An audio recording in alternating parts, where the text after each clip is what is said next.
Hi po. Alam nyo minsan pag nakikipagchismisan po ako sa mga scientist, minsan hindi ako 100% naniniwala.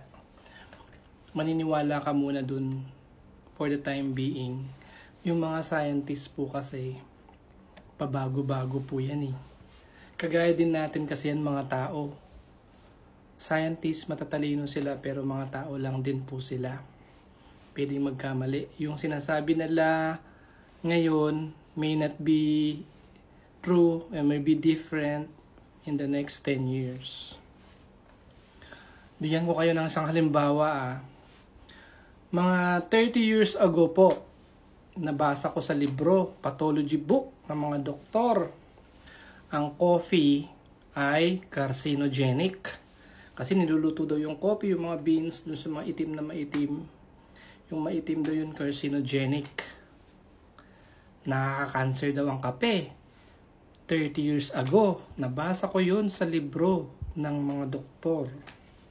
30 years ago. Pero ano na ngayon?